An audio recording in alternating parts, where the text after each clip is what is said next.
Welcome to another episode of the Swords and Sports Podcast. I'm your host, Mike Mogues, the man here to bring you the wildest fantasy interviews in the fantasy community.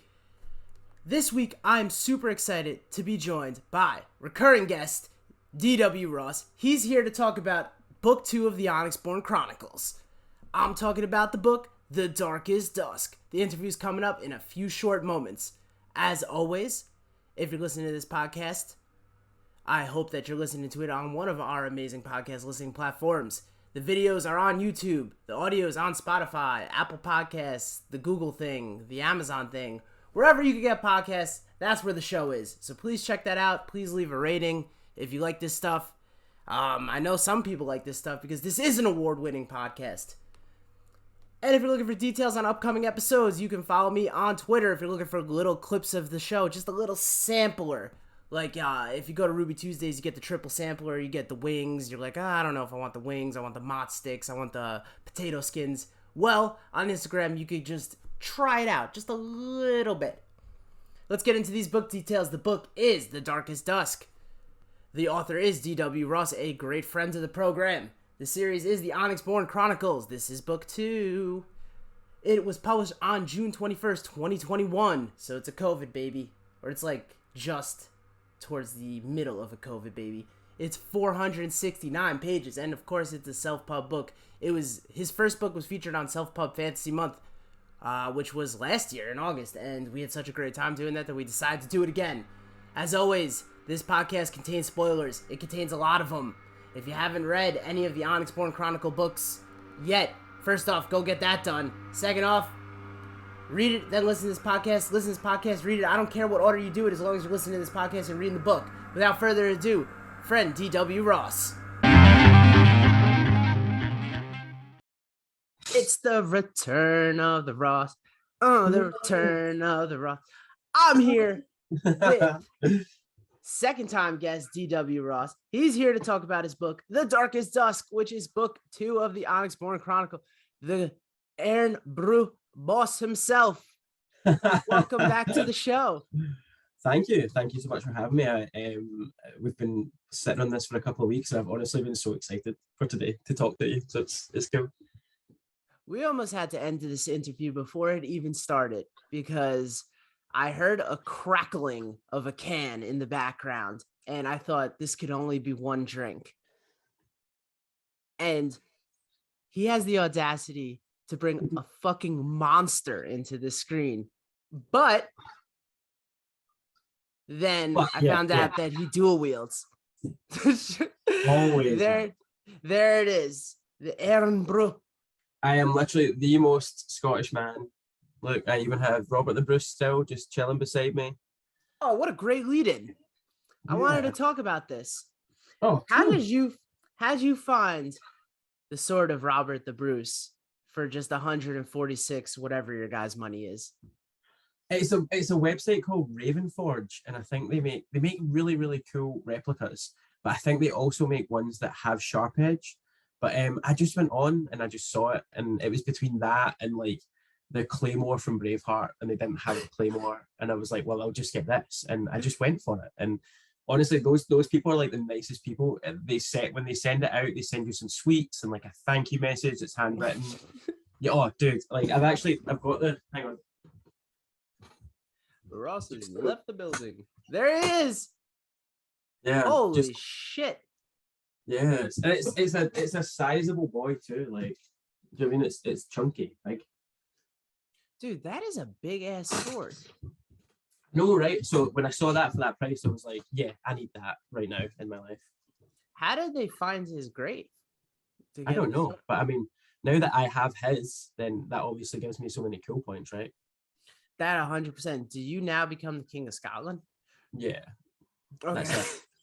No one else. It's just me reeling over my little fiefdom. Now, what is your first decree as the King of Scotland? This is big. This is going to dictate whether rather than having tap water, you have Irn-Bru on tap. Oh shit! That's like Mr. Deeds when he's got the Hawaiian Punch as. Oh, so he does. So yeah, I love that. There you go. Approval rating through the roof. How for sure. how young is too young to start getting the kids on the Irn-Bru?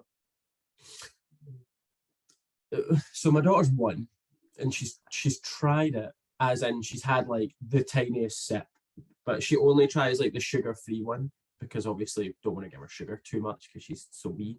So 1 years old, let them taste it. 1 years old, it's like when you used to ask your parents for like a sip of wine or something or some Yeah, beer. yeah. This is the Scottish version of this. Yeah, I mean, in a couple of years it'll be Buckfast and Tenants and stuff and all the hard stuff. So I'm counting down the days until then. Yeah, that's hysterical. Yes. What is so sugar free? So not the hard stuff. You got to keep her off the hard stuff. Yeah, so this one, This is the one you love. that's the one I live for How many of because these are you averaging a day? like 2 or 3, like one at lunchtime, one with my dinner, kind of thing.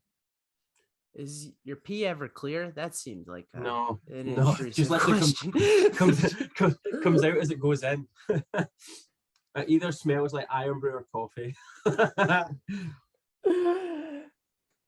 With all that weightlifting, I'm sure that goes over great. Yeah, that's an end I'm not going to talk about. My wife just comes out the bathroom like, fuck off.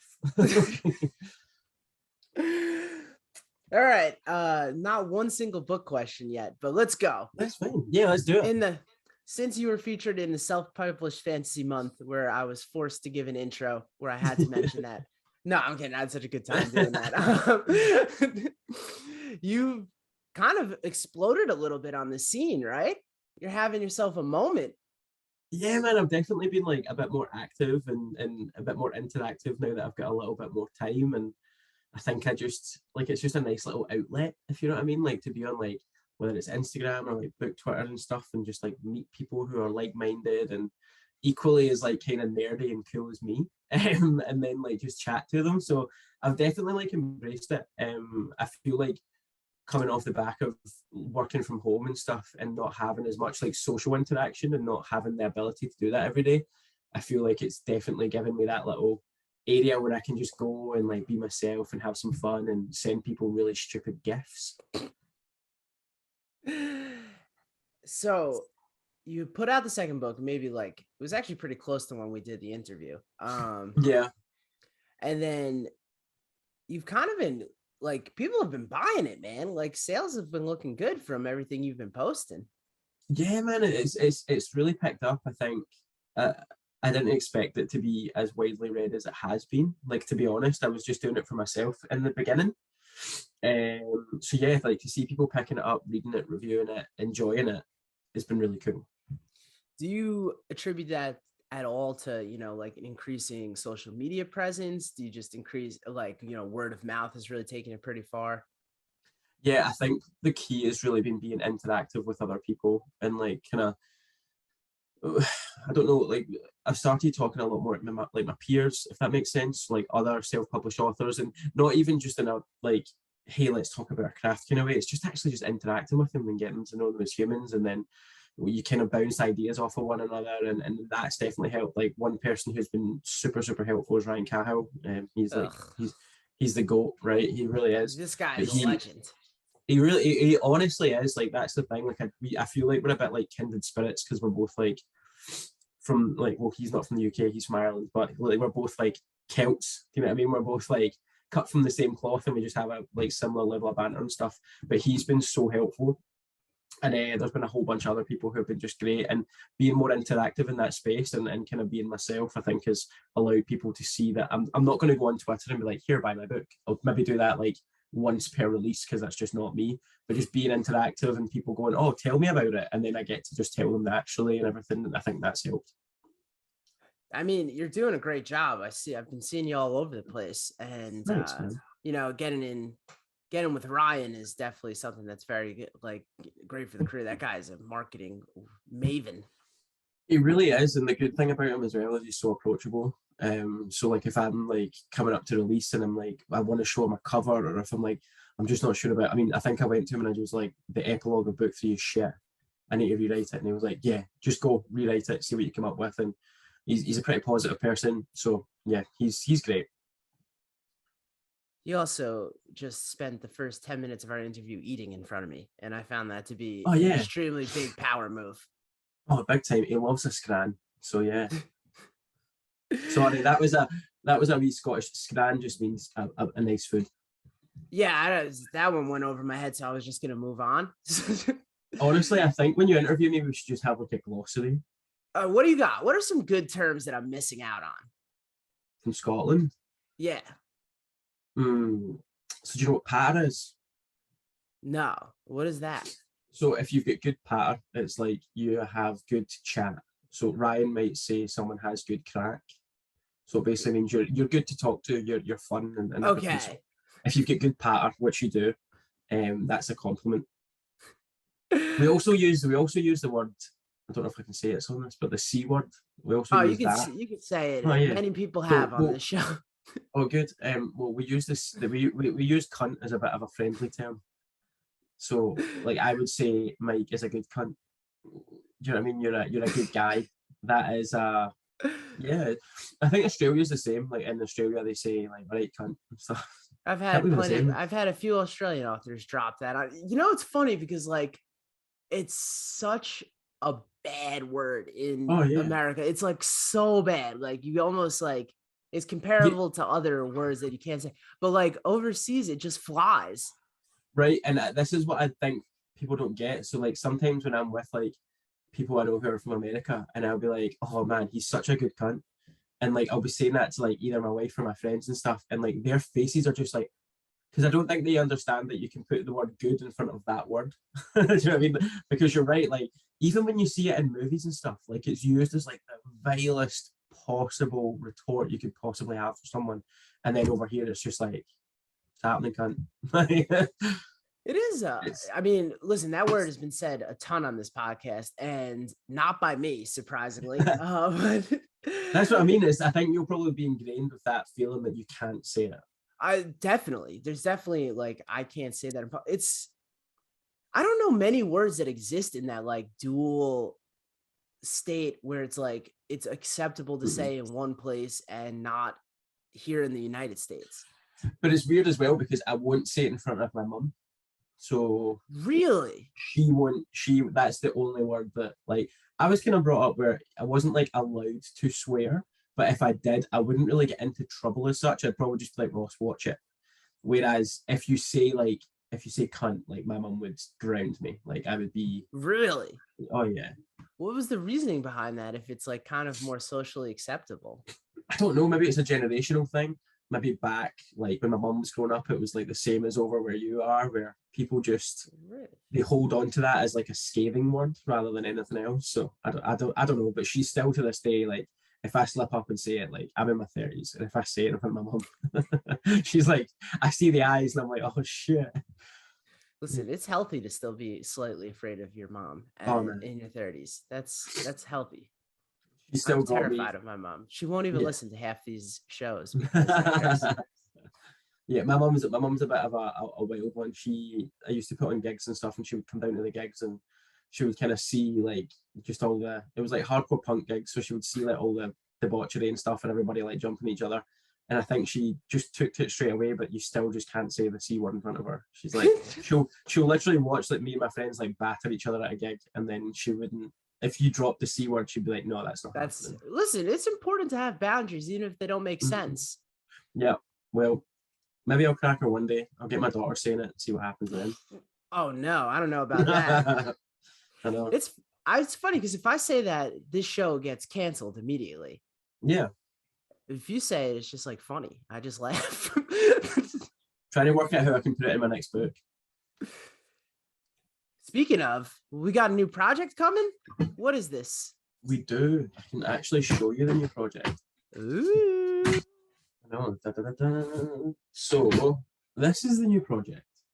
You can't really see it very well, but it's got like it's engraved and stuff, so it's quite nice. Oh shit. So my wonderful wife got me this because she knew I was like itching to start something new. So yeah, a new project, which is I don't know when it will see the light of day because I just took on a new project, another new project yesterday, but it's a bit different to what I'm used to. So What yeah, does that mean? That's called burying the lead, my man. so this is totally brand new info, so I'm very wary of what I'm going to say. But I have a very good friend who was in a pretty prolific band who wants to write something semi-autobiographical. And Bono? oh no, it's The Edge. No, I'm kidding. But one of my mates who was in a pretty decent band and has got stories, believe me, wants to do like a semi-autobiographical novel kind of take on his life, and he asked me to write it with him, and I fucking jumped at the chance. So Of course. I think we're gonna. I don't know. We're working on it already, but it's insane. Like, I'm so excited. So yeah.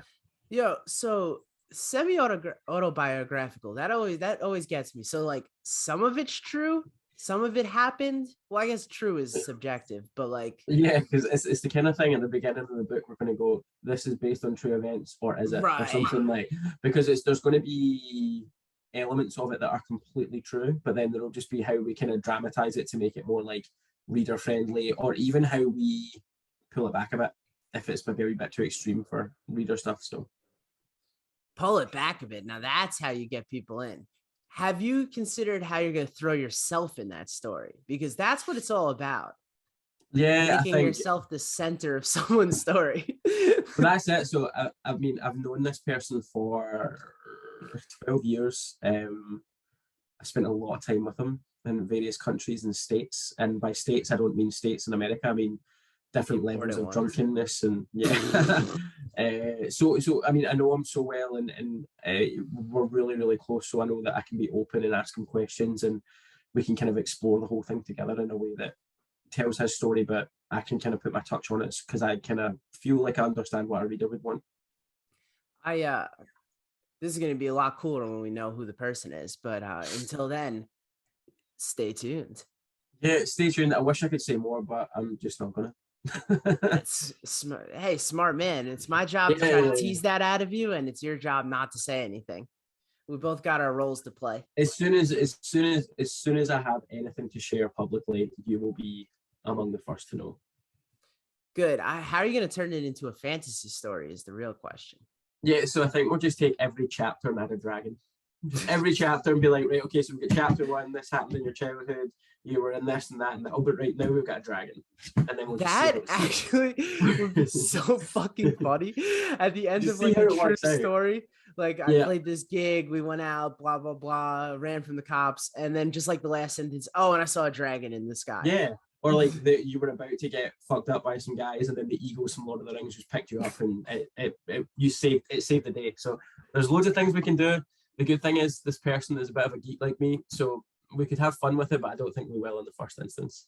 I'm actually really keyed into this idea, writing like a real autobiography, and then just like in the last paragraph, just adding something that makes no sense at all. Well, it's like, remember that there was a while ago when everybody was like super into zombies, and I don't know if it translated over to there, but you got Pride and Prejudice with zombies, and they basically had the full story of Pride and Prejudice, but they just factored zombies in, like a zombie apocalypse. So I never read it because obviously it sounds fucking terrible, but at the same time I was like intrigued because I'm like, so you've got this age-old story like that everybody has either heard of or read or seen a film or an adaptation. And then you literally like, you know what, fuck it, we're just going to throw some zombies in there. Next thing you know, Brad Pitt's in there trying to solve it. No, I don't know. But yeah, the crossovers, definitely I could fuck with. Like, that is, honestly, I kind of really like this idea. I might have to explore this. I think there's more than just that. Like, I think there'll be Pride and Prejudice, but with zombies, and then there's probably, I don't know, like, vampire shit, but with... Do you remember, maybe this didn't cross over, I can't imagine this had any broad international appeal. There was a movie, I just remember watching it in college, and I was so gone. I was like, what the fuck is going on in this movie? It was like Abraham Lincoln Vampire Slayer. Yes. Fully remember it. I think I got it mixed up with like because I saw a trailer for it when I used to go to like the cinema like 4 times a week. And I remember seeing a trailer for it, and you see like Abe Lincoln, like being Abe Lincoln, and then the next thing he's in a forest and he's like shooting vampires, and I was like, And it's the way that they portray him as being like moonlighting as a vampire slayer. And I'm like, but I recently got it mixed up where I was talking to somebody about the Daniel Day-Lewis epic Lincoln, and I was like, yeah, he kills vampires in that. Well, they kind of came out around the same time. It was like perfect timing. That actually might be a completely made up fact, but if it was true, that would be awesome. But it's a good way to capitalize on marketing, isn't it? Like, have you seen the Lincoln movie? No, but have you seen the vampire one? Like, but I've only seen the vampire one. It's just him like chopping people down with an axe. I'm like, what the fuck is going on? This while a sitting president. That's one of those movies. That was one of those movies where I was like, that was like one of the first instances where I was like, I am too high to enjoy this fucking movie. I don't know what the hell is going on. Okay, before I go into these book questions, I had a bone to pick with you. We spent a lot of time last interview talking about pessimism and how you're a reformed pessimist. Yeah. By the way, is that still true? Or are you back on the pessimism? Okay, you're still reformed. No, I'm still definitely like a reformed pessimist. Yeah. Also kind of annoys me that you wear a hat when you have such a good head of hair. But that's its own. That's my own. I'm sorry. That's my own personal insecurities coming out in this interview. But what are you gonna do? You look great. Don't lie to me. Okay, you're a reformed pessimist. That got way off track. Yet in the book, and this is kind of my lead into book questions. In the book, you say that the key to happiness is pessimism. I do, yeah. You think I wasn't going to pick that out? I should have known, to be fair. But, I still think it's relatively true. Both can't be true, though.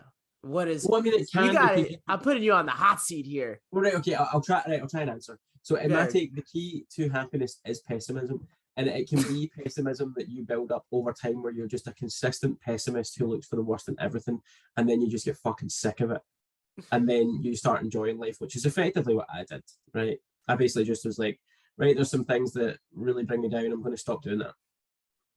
Basically, like, identified what it was that made me pessimistic, that made me down, and switched it off. I know it's not that easy for everyone, but there's then the other people who live for little bits of pessimism and little bits of unhappiness so that they get extra rewards when good shit happens, which I also get. And then you kind of reap the benefits of those like small momentary rewards of happiness. But I don't know. I'm floundering on the answer. But I mean, yeah, you're trying to swing your way out of a wet paper bag on this one. I'm gonna say you did it. You got out of that alive. Optimism. There we go. Ultimately, because I don't even know how to prove my argument there. Let's go on to these book questions. By the way, I on the last one, I was listening to it before we did this because that's the level of research I do. I just listen to myself. Yeah. And I was doing your book titles and I just realized that I did such a cool voice for that. So I want to do this again. As always, this podcast contains spoilers. We are on the spoiler section of the interview. If you're one of the thousands of people that downloaded this book when it was free, you should buy it again just because that's how good this is. So we're here to talk about The Darkest Dusk.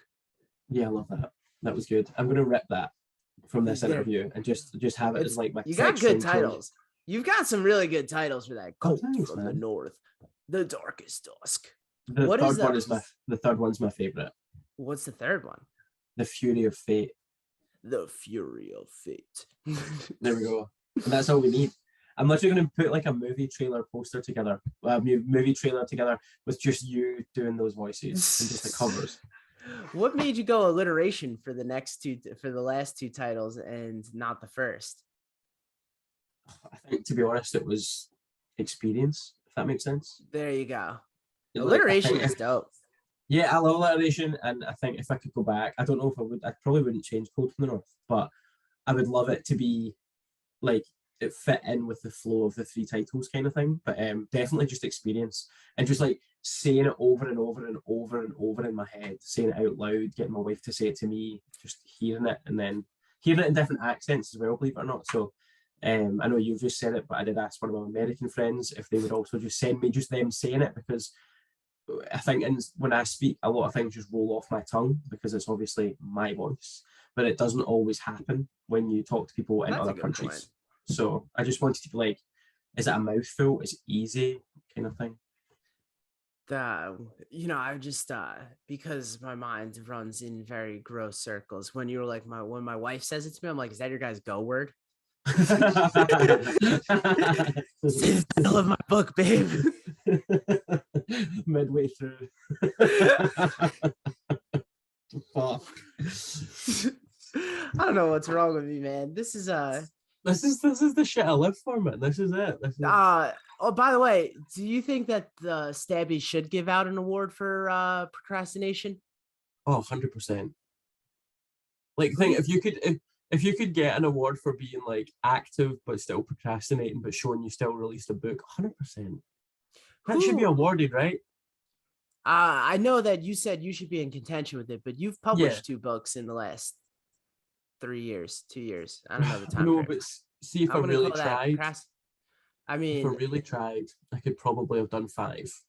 But sometimes I just want to watch stuff on YouTube and zone out. What are you, Sanderson? I mean, come on, no. You gotta have some. No, you're not. No offense. No, no. I honestly 7 think books in 2 years. He must just be like a hermit. Like, there's no other way to put it. He fascinates me as much as like his books are really good. I'm a huge fan. Like, him as a person just fascinates me. Yeah. I've interviewed authors who have been interviewed by him. So by some form of osmosis, I've talked to him. Yeah, so that's like the 5 degrees of Brandon Sanderson, isn't it? Yes. Like, that's the book version of Kevin Bacon. I'm trying to think. I have an author. I talked to an author who played like a hand of poker with him or something, which I thought he was like a Mormon or something. So I'm surprised he played poker. But I might have made that story up. Listen, we got the facts still matter here. Yeah. I mean, maybe he was just playing for non-monetary funds. Yeah, well, I mean, he should play for some shekels. He's definitely got them. He just made like $40 million on his fucking Kickstarter. Makes me so sad and so happy at the same time. Is there something to be said? And I don't know why I'm going down this road. So like George R.R. Martin, he got like a $50 million deal from HBO, right? It might be more than that. He got a huge deal from HBO to do all these TV shows. Mm-hmm. Brandon Sanderson, no TV, no movies, no nothing, can also make that amount of money just on his books. Yeah, it's crazy. I don't know do you think it's an age thing? Like, do you think it is because George R.R. Martin is just a little bit older and maybe a bit of a more traditional writer, whereas Brandon Sanderson is quite enveloped in the wonders of the web? Do you know what I mean? But don't you think he would? Don't you think he'd have some other form of the book out by now? I think he should do what that show did. What the hell was that cartoon show? It wasn't really a cartoon. It was really good. It was on Netflix. It was like the video game engine. League of Legends. Unreal thing. Yeah, was it Unreal? Whatever. Whatever. Let's talk about a book. Okay. Just switch gears. Switch gears. This is my first question, and this actually just made me laugh the whole time. Could Court thank getting high for saving his life? Yeah. I honestly love him so much that I just wanted.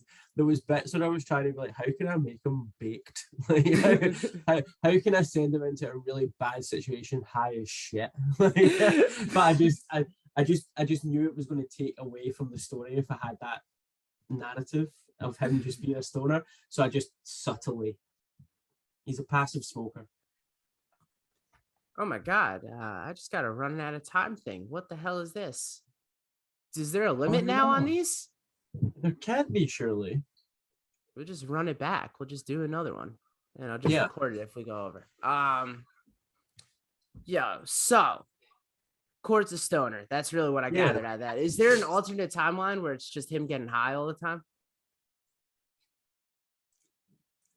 You have a really good way of getting things out of me that I don't necessarily want to say. But there's not an alternative timeline, but I suppose we're in the spoiler bit, aren't we? Put it this way, Court makes it to the end, so we'll say. Right? Court makes it right to the very end of the series. Okay. and he's going to get his own little novella. So who knows? Maybe he will be perpetually stoned in that story. I don't know. That's why you're so. I can't believe I just said this. Like, there we go. Look at that. Big reveal. Let's fucking go. He makes it to the end. You got caught, my man. No. I need to do it. Okay, I wanted to talk, and maybe this will spring its own conversation, maybe not. Some of these, you had a funny insult, and listen, I've read a lot of fantasy books. I've never heard of anyone being called a motless nobleman. What was that bad? I don't know. I don't have the context. Someone, something about like feta being the prize for some like tournament, and then someone's like, you're a motless nobleman. Yeah. So it was like the size of his castle kind of shit. You don't even have a fucking moat. Like that was when I was going with it. But yeah, I remember writing that. Yep. Dude, imagine being a nobleman without a moat. You'd be laughed at. Oh, totally. It'd be like, have you seen A Knight's Tale? Yeah. Where it's like Ulrich von Liechtenstein and they make up that he's got all these fancy shit and he's really just like a peasant. Like, that would be it. You'd just be the shit house. Yo, I just think that's a hysterical insult. Sick burn. I know, it's the medieval equivalent of a sick burn. How much do you have to drink to graduate from not being able to feel wine anymore? Ooh, a lot. Are you talking about Traven? Oh, like gallons and gallons and gallons. It was semi-inspired, right, by Duff McKagan, who plays bass in Guns N' Roses. His autobiography is incredible. If anybody's not read it, they should. He basically weaned himself off of drinking like 3 bottles of vodka a day by drinking 6 bottles of wine. That feels like 6 of 1, 12 of 2 there. Exactly, but that's how he said his body. That's how he pulled his body down from the need he had for vodka, was by giving it less of a percentage of alcohol but double the amount, kind of thing. And I just found it really interesting. I was like, you can actually get to a stage where your body is like, this doesn't affect me anymore. Like, I just process it and it makes you drunk, but not drunk, and you need something else. So I was like, how do we do that in reverse? And then we did it with Traven. That's like I'm smoking a gram of crack a day, but instead I'm just gonna snort 2 grams of coke. Exactly. And I'm like, is it the lesser of 2 evils? Or but honestly, at that story, I was like, I can't remember how to put it. It was something like, to get myself off of 3 bottles of vodka a day, I was drinking 6 bottles of red wine. And I remember just being like, what? That is 6 bottles. So 6 bottles of wine a day. How many milliliters or liter is like a bottle of wine a liter? The bottle of wine's about 700 milliliters. So you're talking like, what, 4 and a bit liters. That's so much liquid. Right. So because then I was like, if you're doing that, and then that was how he was able to function. So the vodka was just like in a stupor, but the wine he could kind of function on, but he needed the steady stream of it. That is preposterous. It really is. But I think it was between that and then he started doing karate or judo or something and mountain biking, and then he got clean. Yeah. I know those 2 things are unrelated, but the fact that he had to drink 6 bottles of wine a day while doing karate is hysterical. He's the first drunken master. Like that book is so good. Like, if you read this, like, Slash's autobiography, it is very good. But Duff's is a bit more like in the feels, if that makes sense. But it's okay. really... No, I definitely, I just, I've got to find the joke in there. Just the fact that it's like, hey, let's go do a water break, and he's just got like a Pinot Noir on the fucking side. Yeah. Literally, just imagine, like, you get the little like juice holders on a bike, and it's just a bottle, just cycling, and it's just right there. Just like that's so much liquid. I know, you need piss all the time. A liter, is that just a scroll Snapchat? Yeah, that's the best way I've ever heard it described in my whole life. That's perfect. Sorry, I've never thought of that, and yes, that's it. I would have just drawn an outline of my dick and then said it. No, all right. No. Honestly, that is the best description, because I'm sitting going, yeah, that's exactly what that is. that I mean, I've seen this concept played with, but and I always think that's exactly what I would do. And then I realized don't need a very big scroll. All right, we can move on. Does Danrin, does he got a mud fetish? What the fuck is up with this way he describes stepping in the mud? what is it? So he talks about going back to the training yard right before, he Oh, continues, yes. right before he and he continues loves to fail as a Yep. leader. And he loves the feel of it, and yeah. Yeah, just oh, man, he does, doesn't he? he's a little got mud boy. big jerking off in the mud vibes. Oh, this is I it. See, rather than doing this autobiographical fantasy, I should just do fantasy and then just throw erotic bits in and just have like that instead. I mean, I think you could combine those two ideas and then we could really have some fun. Just I'm dragons. sorry. So I actually, and I don't recommend this. I actually tried to look up because everything's got a weird term, and I tried to look up like what a mud fetish would be, but I got some really weird shit and a really weird link to Pornhub that I'm not going to talk about. But what is up with this guy in the mud? Yeah, like now that you say it, it definitely does seem a bit sexual, but it wasn't meant to be. It was just meant to be. It is sexual. I know he didn't describe it as sexual, but he was fully torqued when he was in that mud. Oh yeah, he is just he's a dirty mud boy. But no, I don't know. I don't know if you can say that. I know, but I think he is reminded by the mud about. I don't know. It's synonymous with meth. I don't know why I try and make everything so descriptive, and he likes. It's really not that at all. I just went to that immediately because it just makes me think of that Primus song. Like Primus have a song just called "I Am Mud," and it just makes me think of that now. There you go. I think it's My Name Is Mud. Yeah. I have a new favorite character, by the way. It's this guy, Osiris Redman. What? Ostis. Sorry, I wrote this down wrong. Shout out to me. So the Redman himself. What the fuck's up with this guy? First off, he put a bounty on himself, but you can only use fisticuffs. Yep. This is badass. So I don't know how you always pull the stuff out that has a backstory that you don't.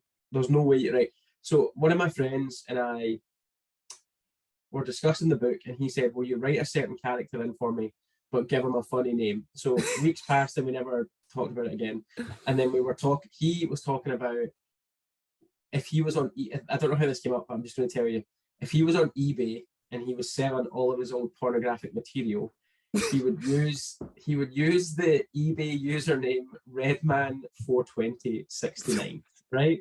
So I don't know how that all came about, but it did. And then in my head, I was like, I'm not going to tell him, but I'm going to write that in the story. So when you read that bit, his name was obviously Ostis Redman. I think he won 420 brawls. Yes. No, I didn't see 420, but he's got a lot of Oh, that's how many tournament wins he's got, right? Yeah, right. Yes. So then I was like, how did I get 420.69? Oh my God.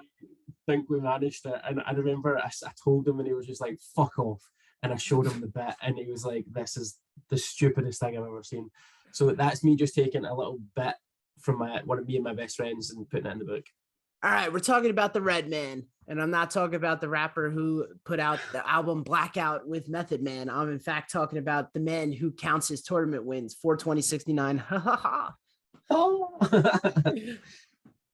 How did he keep track? How did he find enough tournaments to get in 400 fights? Just keeps his hand in all the right places and knows the right people, and he'll fight anybody. So is he counting like impromptu tournaments? Yeah, like if he just walks into like a pub and he's like, right, let's go. And then there's like he'll divvy it up into brackets. I love that idea. He's just like, all right, so we're first, then you. We're getting into a bar. We're getting into a bar brawl today, boys. Everyone goes, oh, and then he goes, first, we got to do the seating for the bracket. I know, but there's brackets. So, Nadrith, right?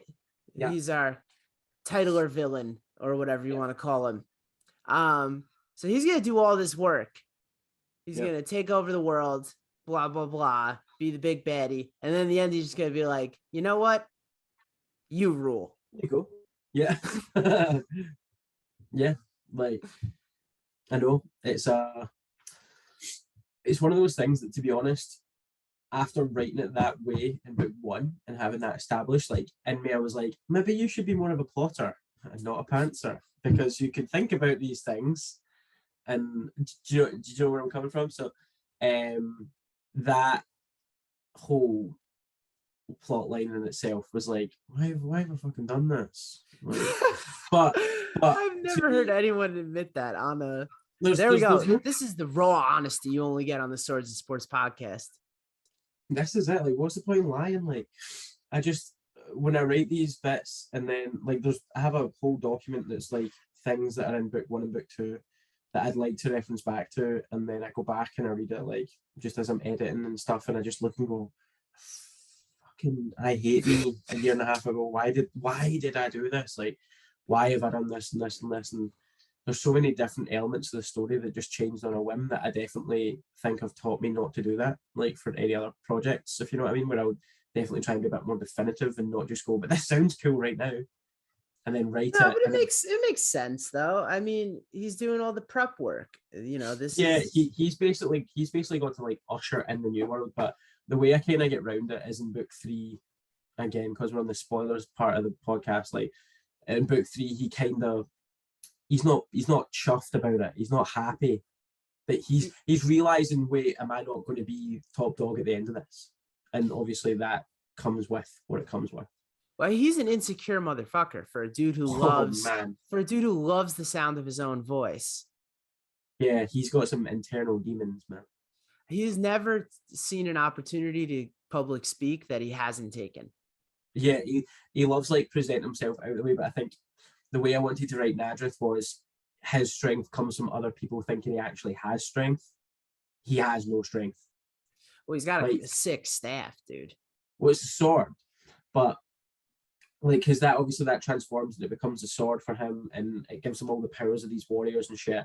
But then it's like, what he starts to be like, what am I without that? I'm literally nothing. Because I think Navia obviously goes through the motions of getting stronger, and he gets to see it with his own eyes, and he's like, shit. Yeah, but who cares what you'd be without the staff, because you got it. And that's it. But I think what he's realizing is, as much as he is a king, he's not a god. And Navia's getting closer to being a god. But he's got the power of 7 soldiers who sacrifice themselves. That's pretty close to a god. I don't have the strength of 1 soldier. I mean, you might, but I know what you mean. Though he's definitely up there in the power rankings, but I think he's realizing that he's not the chosen one at the end of the day. Yeah, that's gotta suck. Yeah, and his realization of it is not great. Well, Balak seems to be pretty content with his lot in life. Oh yeah, he doesn't give a shit. See, as long as he's got those seeds, he's cool. Yeah, he's got a good sense of internal self-worth. Yeah, he's like, he basically knows he's worth nothing. And as long as he's got his seeds that make him a little bit, I don't know how you would describe them. Kind of like, try to think of them as like Valium. He's just in a constant state of just knowing shit, but not really delving too far from his train of thought. Not a drug podcast, guys. Just OCs get back. I feel like I just feel like an enabler now. Just like, hey guys. Hey guys, you want to be awesome? Do Valium. I think I got one last question here. Yeah. We got this tree that absorbs lightning. Yeah. If I was to cut down that tree and wear wooden armor, and then a mage shot lightning at me, would I be good? Oh my god, you did this to me last time where you asked about the fucking stakes. Like, ooh, there's a plot hole. No, I don't know. I mean, yeah, like maybe that's what I'll do, like for a character who maybe survives the next one. He'll go back and It'll just be like a wooden man. Like, what was that guy in Australia I don't know. The guy in Australia that wore, like, he used to rob banks, and because he didn't want to get shot, he just like made himself like a suit of armor effectively. But it was like thick enough where he couldn't get shot. Ned Kelly, I think his name was. What a But legend. there's like hilarious photos of like, or drawings or illustrations from like yesteryear of this guy wearing this fucking like just a bucket like that thick, just like with little eye holes and segue. But yes, that sounds like a fucking plan. I'm gonna go back and make a little tree person who can just be like, "Go shoot me." But then what about the fire mages? Well, that's a big part of the mages in your book. So I'm thinking this is a very specialty troop. So it's one guy, because I don't know how much wooden armor you could get out of one lightning absorbing tree. Maybe that could be Court. Maybe that could be Court's next arc. He could go back and get the tree armor. I like this idea of Court wearing the tree armor and then immediately getting blasted by a fireball. Just completely misjudging the situation. Just being and also being stoned out his box the whole time. Right, just being like, "Yo, dudes, they're not gonna get me. I got this. I got this lightning armor, bro. This armor is great, man. This armor is fucking great." But so on that note, I guess I have one last question. Can a suit of armor stop a bullet? I don't know. Like the Ned Kelly thing is hilarious because there is a film about it with Heath Ledger in it, and I don't think I've ever watched it, but he did have some success. So I guess because like an arrow could punch through armor, at least according to Lord of the Rings, because I just watched it yesterday. I watched it yesterday. I watched the extended Fellowship and half of Two Towers, and I'm working through them as well because they're on HBO Max, and I'm on the third one, and I forgot how much extra shit is in the extended edition. So much better. Oh, it's so much. There's even just a little explanations, like the bit where Gandalf talks to Frodo about I think it's somebody's explaining the ring and why the fire does bring like the Elvish onto the ring and stuff, and then see even just the way that Isildur's holding it and it's big and then it shrinks to his size, little things like that. And also my favorite scene other than Legolas coming down the stairs on the shield is the scene in the first movie where the Uruk-hai throws the shield like that way and it pins Aragorn against them. I fucking love that scene. Just that moment, I'm like, oh, who throws a shield like that? That is so sick. And on that note, where can people find you? People can find me on Twitter at DWRoss8 is my wee Twitter handle. I'm also on Instagram, but I'm never really on it as much. Other than that, you can find me talking about people's podcasts and chatting. Can safely say this is always the most fun part of any process of going through promoting books, talking about books, is coming on here and talking with you. So thank you so much again for having me. This has been sick. And yeah, book 3 will be out soon, and then I might just disappear into the void and stop writing. Who knows? But it does reappear long enough to come back here to talk about it. Thank you so much for coming on. No, thank you, dude. Always a pleasure. Go buy the goddamn book. I have such a great time with him. I'm so glad that he was wanted to come back on the show. And when book 3 comes out, I will be concluding the trilogy with him. Super excited about that. Once again, thank you everybody who voted for the Stabby Award. Reddit fantasy community, where's my award? I've asked several times for it because I need the validation. Books on the horizon. I'm super excited to get the recently crowned Spiffbo winner next week. And that's JD Evans, of course. She's coming on to talk about her book, Reign and Ruin. And let me tell you, I just finished the book. Lots of dicks. Super excited to talk about that. Can't wait to get to meet that. So, thank you everybody who's been rocking with me. Keep on reading or something. Peace.